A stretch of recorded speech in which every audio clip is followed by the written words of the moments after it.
Welcome back to Dr. Leroy's Laboratory, where we're dedicated to having the conversation that must be had, the one that's always pushed off, the one that never seems to happen.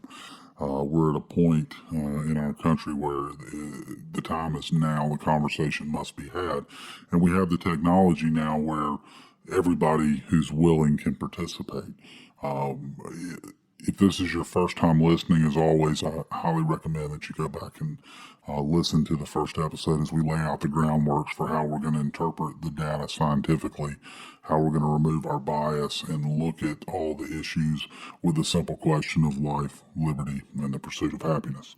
So we're going to jump right into this one. We're going to try to remove all that bias right now. We're going to put on those freedom glasses, look at the issue of government lockdowns and face masks through the eyes of freedom glasses.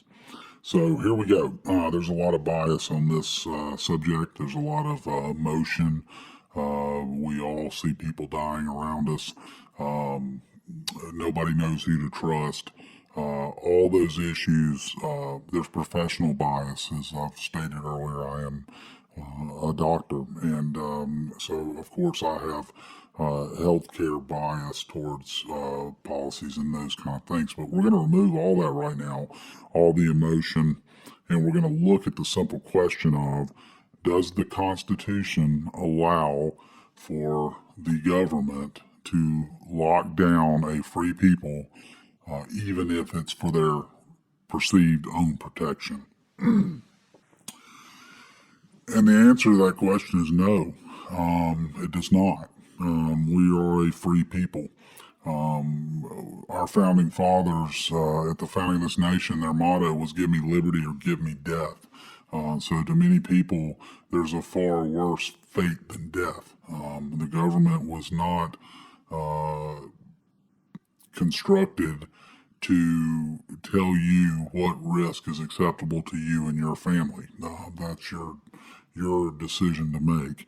By locking down and forcing businesses to close, you're infringing on the life, liberty, and the pursuit of happiness of a large population of your citizens. Now, the government does have a place to warn, as do healthcare professionals, to give the best advice, the best honest numbers and recommendations based on what we know.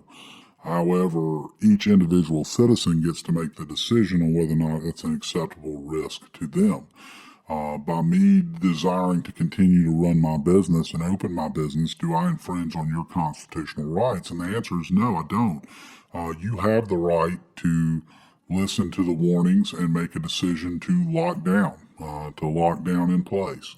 That is your right, and you making that decision in no way infringes on my constitutional right to life, liberty, and the pursuit of happiness. However, to tell me that I can't accept a risk, we all accept risk every day. Every time we get behind the wheel of a car, we're accepting a risk.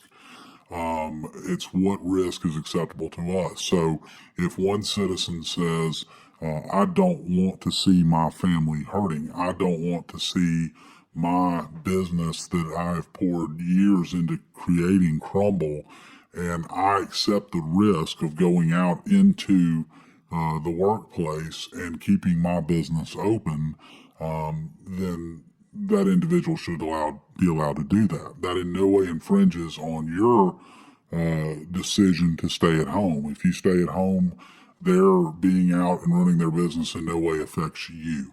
You have taken your necessary steps and they're taking their necessary steps. I'm not saying which is the correct decision, because it's not the government's decision to make. It's the individual's decision to make. What risk is acceptable to them? Now, same thing with mask mandates. Again, to mandate that somebody puts on a mask to decrease their own risk would not meet the standard. If you choose to listen to the advice, to listen to the healthcare professionals and the CDC, and determine that you think it is in your best interest to wear a face mask, that in no way infringes on anybody's rights. And at the same token, if you decide that you're not going to wear a face mask despite the risk, you are in no way endangering the person who's wearing the mask and taking precautions. So, that being said, no, it would not meet the standard for either government lockdowns or for mandating the wearing of face masks. However, you are also not uh, guaranteed freedom from consequences. So if you look at the data and you say, I've seen the data, I want to accept that risk, my business is important to me, I want to keep it running, and the risk benefit ratio that I've worked out with my family, we've decided that we're going to keep our business open to the people who desire to still take the risk and frequent my business. You're in no way impeding the rights of somebody who decided to lock down, because they've locked down. They've decreased their risk, and they've done mitigating circumstances that fit in with what their ideals and goals are. Okay, so likewise, those people who don't assume the risk to go out are also not immune from the consequences either, the financial consequences. If you choose that it is of less risk to you to stay at home than to go out in the workplace masked or unmasked, then you are assuming risk as well. Not a physical risk, but a financial risk. To ask the frontline workers and the essential workers who were never given the option of locking down because they're needed to foot the bill for people who decided they were going to choose to lock down, that would be impinging on the life, liberty, and pursuit of happiness of a group of individuals. So it's a very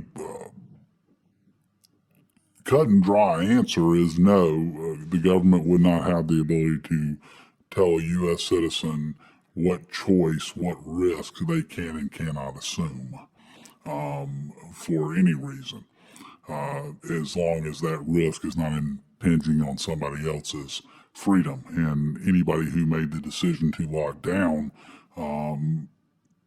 they have mitigated that risk. Now, if you decide not to lock down, you don't have the right to go bust into somebody's house and expose them. You don't have the right to do that. You wouldn't have the right to do that if it wasn't a pandemic.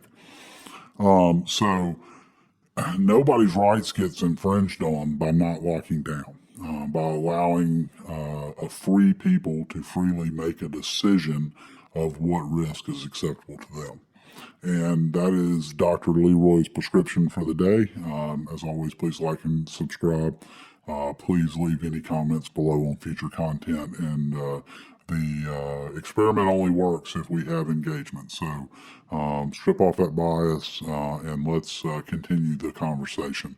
Next time, we are going to tackle a very, very difficult episode. We're going to do our best to discuss the topic of equality.